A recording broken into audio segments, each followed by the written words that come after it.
Film की शुरुआत कियामा सोइची नाम के एक लड़के से होती है जो माकियो हाई स्कूल में एक टीचर के रूप में अपनी नई नौकरी शुरू करने वाला था। उस सुबह कियामा स्कूल जाने की जल्दी में लग रहा था क्योंकि उसे लग रहा था कि उसे देर हो गई है। वहीं दूसरी ओर ओकाबे नाम की लड़की अपनी माँ से कॉल पर बात करते नजर आती है। कियामा की तरह ओकाबे भी माकियो हाई स्कूल में एक न्यू टीचर है। कुछ देर बाद गर्ल्स बाथरूम में ओकाबे की मुलाकात 3 छात्रों से हुई जिन्हें इसकी बिल्कुल भी परवाह नहीं थी, न ही वो कोई डिसिप्लिन शो कर रहे थे। यहाँ तक कि उसने उनमें से एक को स्कूल में सिगरेट पीते हुए भी पकड़ लिया। इस बीच कियामा जो अभी अभी स्कूल पहुंचा था, उसने 3 छात्रों को एक बूढ़े व्यक्ति को धमकाते हुए पकड़ लिया जो स्कूल का एक चौकीदार था। छात्रों ने उस बूढ़े आदमी का पिज्जा लेने में भी कोई संकोच नहीं किया। फिर वे लोग बूढ़े आदमी को बाय प्रिंसिपल बोलकर चले जाते हैं क्योंकि वो बूढ़ा आदमी उस स्कूल का प्रिंसिपल था। कियामा को भी पता चला कि उसके सामने खड़ा बूढ़ा व्यक्ति प्रिंसिपल है, तो उसने आदर पूर्वक उसे प्रणाम किया। उसके बाद छात्र स्कूल के हॉल में एकत्र हुए जहां कियामा और ओकाबे स्कूल में एक नए शिक्षक के रूप में अपना स्पीच दे रहे थे। हालांकि छात्र अपनी अपनी गतिविधियों में तल्लीन थे और उन्होंने पोडियम पर खड़े कियामा और ओकाबे को पूरी तरह से नजरअंदाज कर दिया। हालांकि कियामा और ओकाबे पहले से ही माकियो हाई स्कूल में पढ़ने वाले छात्रों की खराब प्रतिष्ठा को जानते थे, लेकिन उन्हें लगता है कि छात्र वास्तव में अपने शिक्षक का अनादर कर रहे हैं। हालांकि कियामा और ओकाबे को आश्चर्य तब हुआ जब प्रिंसिपल ने छात्रों को केवल अगले दिन स्कूल आने के लिए कहा और छात्रों के बुरे व्यवहार पर बिल्कुल भी ध्यान नहीं दिया। कुछ ही देर बाद रिकू नाम का एक छात्र अपने स्कूटर पर सवार होकर स्कूल के हॉल में दाखिल हुआ। रिकू कॉन्फिडेंट लग रहा था, यह जानते हुए कि उसे डांटा नहीं जाएगा। हराड़ा नाम के एक टीचर ने रिकू को स्कूल में अपनी स्कूटर लाने के लिए डांटा और उससे तुरंत अपनी स्कूटर स्कूल के प्रांगण में पार्क करने को कहा। हालांकि कियामा को इस बात ने और अधिक आश्चर्यचकित कर दिया कि हराड़ा प्रिंसिपल की तरह निश्चिंत था, जो रिकू के आज स्कूल आने से राहत महसूस कर रहा था और साथ ही खुश लग रहा था। कियामा ने सोचा कि केवल स्टूडेंट्स ही नहीं बल्कि शिक्षक भी अजीब और असामान्य व्यवहार कर रहे थे। आमतौर पर यदि कोई स्टूडेंट नियम का उल्लंघन करता है तो शिक्षक कड़ी चेतावनी या फिर सजा देते हैं, लेकिन माकियो हाई स्कूल में शिक्षकों को इससे कोई फर्क नहीं पड़ता और इसके बजाय वे अपने छात्रों को अगले दिन बड़ी मुस्कान के साथ स्कूल वापस आने के लिए कहते हैं। स्कूल के बाद प्रिंसिपल पूरे टीचिंग स्टाफ को एक बार में ड्रिंक के साथ अपने स्कूल में कियामा और ओकाबे के आगमन का जश्न मनाने के लिए डिनर पर आमंत्रित करते हैं। तब कियामा और ओकाबे को माकियो हाई स्कूल के छात्रों के दिल में अपनी छाप छोड़ने के लिए कहा गया। उन्होंने खुले तौर पर यह भी पूछा कि शिक्षक छात्रों को वह सब क्यों करने देते हैं जो वे चाहते हैं, जैसे कि अपने बालों को रंगना, कान छिदवाना, अत्यधिक मेकअप लगाकर आना और यहाँ तक कि स्कूल के इंडोर क्षेत्र में मोटरसाइकिल चलाना। तब प्रिंसिपल और शिक्षकों ने इस बात से इनकार नहीं किया कि वे समस्याग्रस्त छात्र थे। हालांकि स्टूडेंट्स का कोई अन्य उद्देश्य नहीं था क्योंकि सभी स्कूलों ने उनकी उपस्थिति को अस्वीकार कर दिया था और साथ ही उन्हें स्कूल से बाहर निकाल दिया था।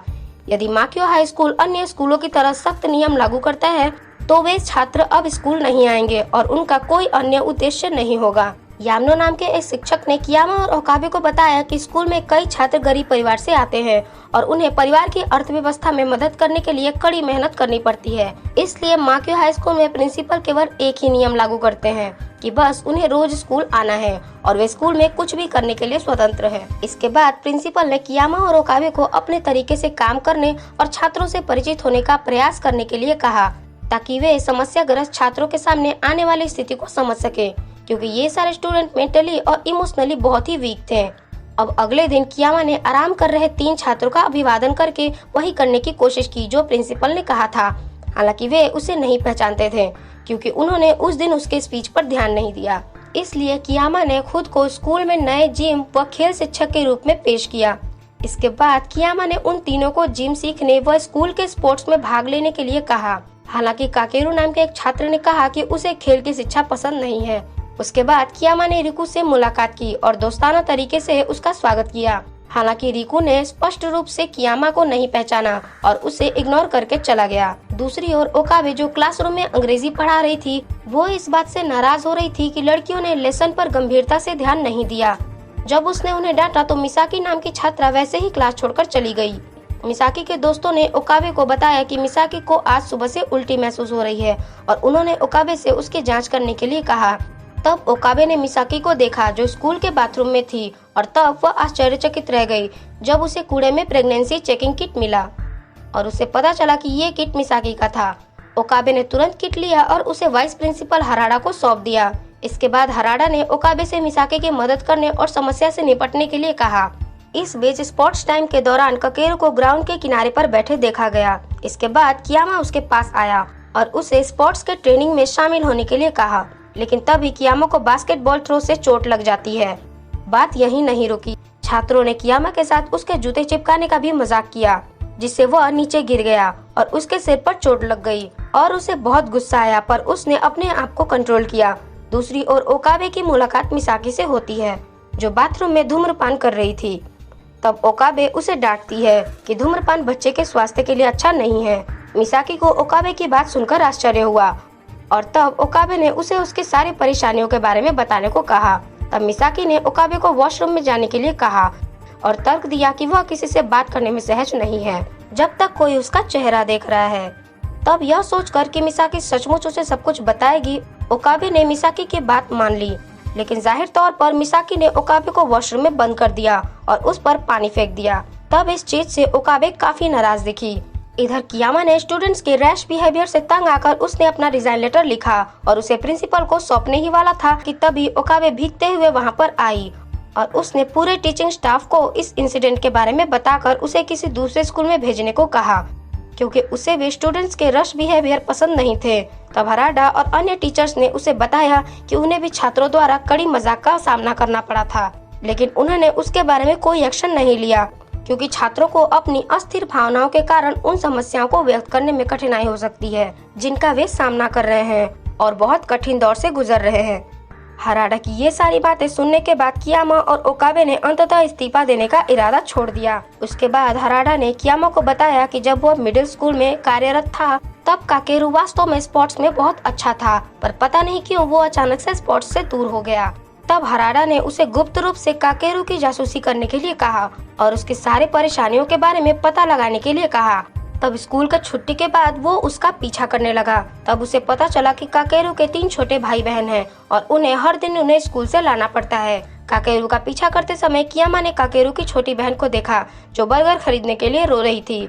तब पैसे नहीं होने पर काकेरू अपनी बहन को प्रिंसिपल से लिया गया पिज्जा देकर उसे मनाने की कोशिश करता है। इसके बाद काकेरू ने पिज्जा को अपने 3 छोटे भाई बहनों के बीच बांट दिया।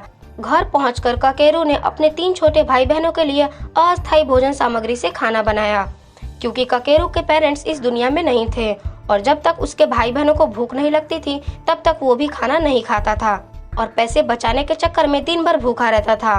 और उस रात जब कियामा और ओकाबे एक साथ घर जा रहे थे तो वे गलती से रिकू से टकरा गए, जिसका चेहरा इस तरह इंजर्ड था कि जैसे वह किसी से लड़ाई करके आ रहा हो। तब रिकू को देखकर वे उसके पास आए और पूछा कि ये सब कैसे हुआ। हालांकि रिकू ने जवाब दिया कि वह मुंह के बल गिर गया था और एक मुस्कान के साथ उसने कहा कि वह ठीक है। कियामा ने अगले दिन स्कूल में हराडा और अन्य शिक्षकों को रिकू की स्थिति के बारे में बताया।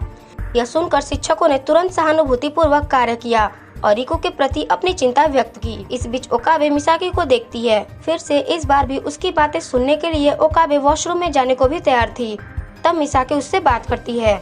तब ओकाबे ने कहा कि वह उसकी मदद के लिए हर समय तैयार है।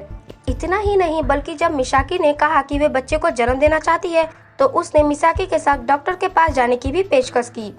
दूसरी ओर काकेरू स्कूल आया, जो स्पोर्ट्स क्लास में जाने के लिए अनिच्छुक था और उसने तर्क दिया कि उसके पेट में दर्द हो रहा है। हालांकि कियामा को पता चलता है कि काकेरू भूखा होने की वजह से नहीं खेलना चाहता था, क्योंकि वह कड़ी मेहनत वाली गतिविधियां नहीं करना चाहता था जिससे कि उसे भूख लगे।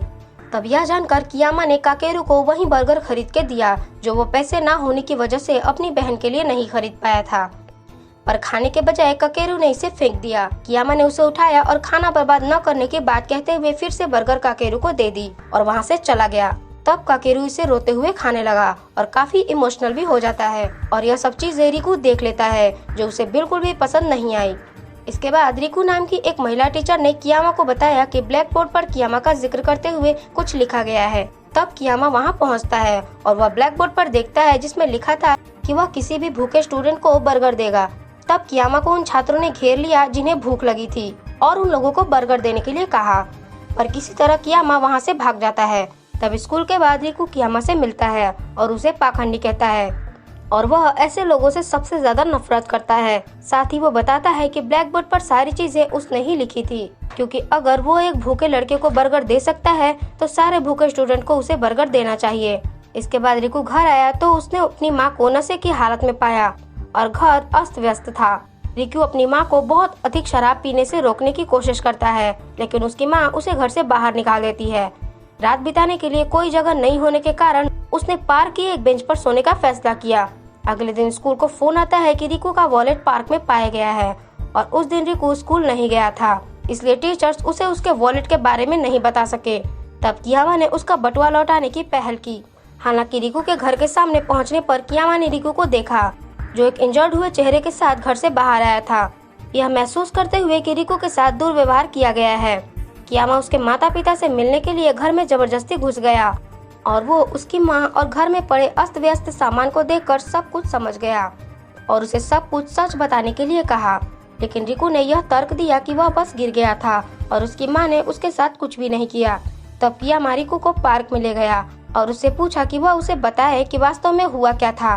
तब उसने सब कुछ बताया कि उसकी माँ एक ड्रग एडिक्ट है और उनके इलाज के लिए उसके पास पर्याप्त पैसे नहीं हैं।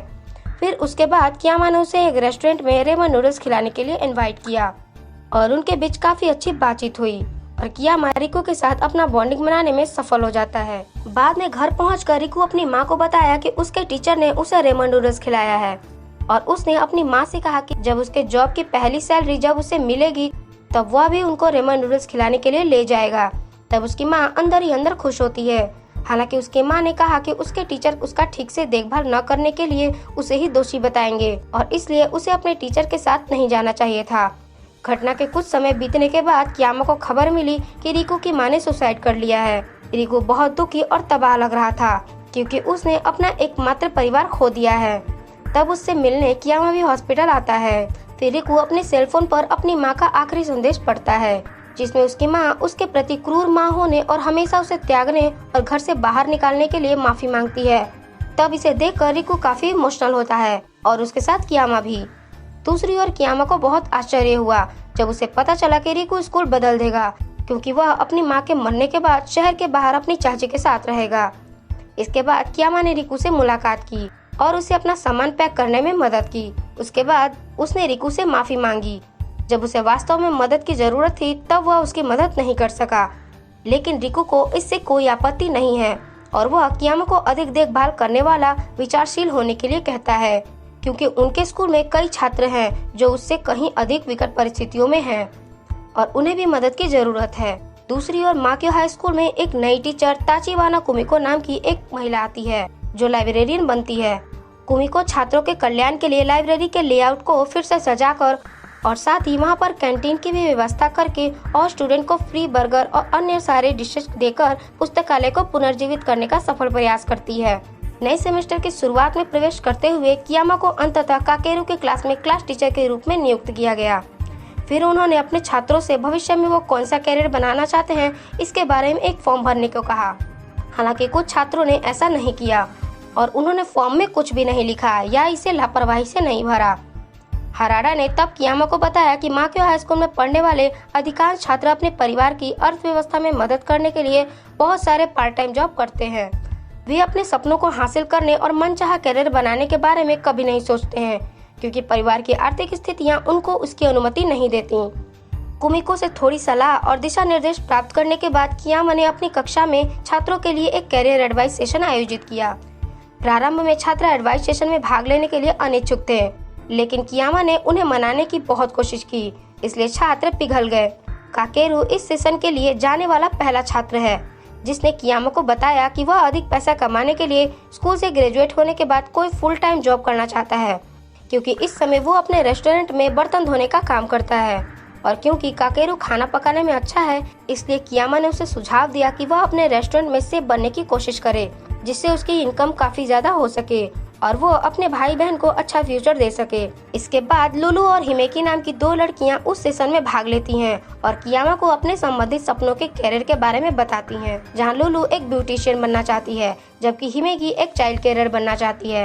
हालांकि ट्रेनिंग कोर्स कॉस्टली होने के कारण उनके सपने बाधित हुए, पर कियामा उन्हें भी इस चीज के लिए एक बढ़िया सोल्यूशन देता है। इधर ओकाबे को पता चलता है कि मिसाकी बच्चे को जन्म देने के बाद स्कूल छोड़ने के लिए बाधित है। हालांकि ओकाबे उसे ग्रेजुएट होने तक अपनी पढ़ाई जारी रखने के लिए मनाने की कोशिश करती है। तब मिसाकी कहती है कि माकियो हाई स्कूल की प्रतिष्ठा खराब है, इसलिए उस स्कूल से स्नातक होना या ना होना एक समान होगा। कुछ ही समय बाद हिमेकी को एक डे केयर सेंटर में चाइल्ड केयर के रूप में वॉलंटियर बनने का अवसर मिला, लेकिन क्योंकि उसके पास देर रात तक एक पार्ट टाइम जॉब थी, इसलिए वहाँ पर हिमेकी अक्सर सो जाती थी और अंततः उसे निकाल दिया गया। यह देखकर कियामा को एहसास हुआ कि माक्यो हाई स्कूल के छात्रों के लिए विदाउट सैलरी वाले इंटर्नशिप करना मुश्किल होगा, क्योंकि वे परिवार की अर्थव्यवस्था में मदद करने के लिए पार्ट टाइम जॉब्स करने में बहुत व्यस्त थे। इसलिए उन्होंने और अन्य शिक्षकों ने एक ऐसी इंटर्नशिप खोजने की कोशिश की जो छात्रों के लिए एक ही समय में पैसा कमाने का स्थान बन सके। अंततः उनके प्रयास बेकार रहे। एक दिन कियामा ने एक शैक्षिक सेमिनार में भाग लिया। उसे मंच पर भाषण देने का अवसर मिला। इसके बाद उसने माक्यो हाई स्कूल के छात्रों की वास्तविक स्थिति के बारे में बताया, जहां माक्यो हाई स्कूल के 80% छात्रों को अपने परिवार की मदद करने के लिए कड़ी मेहनत करनी पड़ती है। इसके कारण स्कूल में उनके ग्रेड कम हो गए और वे अक्सर अवांछित परेशानी में पड़ गए। लेकिन वास्तव में ये वो बच्चे हैं जिन्हें अपने सपनों को हासिल करने और भविष्य में बेहतर जीवन जीने के लिए सोसाइटी से मदद और देखभाल की जरूरत है। कियामा के बेहद मानवीय भाषण को सुनकर कुछ बिजनेस ओनर्स ने उसे एक बिजनेस कार्ड दिया और छात्रों की मदद करने की पेशकश की, ताकि वे इंटर्नशिप कर सके और अपना जीवन बेहतर बना सकें। संक्षेप में, छात्र अंततः ऐसी इंटर्नशिप प्राप्त करने में सफल रहे जो उनके जुनून और सपनों से मेल खाती है। अब काकेरू अपने रेस्टोरेंट में शेफ है, लुलू ब्यूटिशियन बनने के लिए ट्रेनिंग ले रही है और हिमेकी एक चाइल्ड केयरर है। अगले सीन में हम कियामा को एक ऑटो मरम्मत की दुकान पर रिकू का दौरा करते हुए देखते हैं, जहां रिकू अब मैकेनिक के रूप में काम कर रहा है। रिकू कियामा को वहां देखकर काफी खुश लग रहा था और फिर उसने कियामा को रेमन नूडल्स खिलाया। तो इस फिल्म से हमें जो सीख मिलती है वह यह है कि चाहे आप किसी भी रूप में हो, हम दूसरों या किसी के भी जिसका वास्तव में देखभाल और चिंता करने की जरूरत है, वह उस व्यक्ति को बहुत प्रभावित करेगी।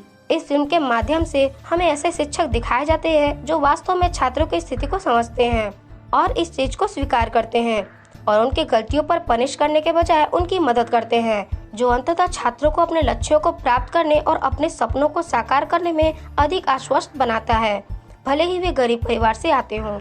तो दोस्तों, ये मूवी यहीं पर खत्म होती है। तो अगर आपको यह स्टोरी पसंद आई तो हमारे इस चैनल को लाइक और सब्सक्राइब जरूर करें, क्योंकि इन बच्चों की तरह ही हमें आपके सपोर्ट की बहुत ज़्यादा ज़रूरत है। तो मिलते हैं हम आपसे अपनी नेक्स्ट वीडियो में। तब तक के लिए टाटा और बाय बाय।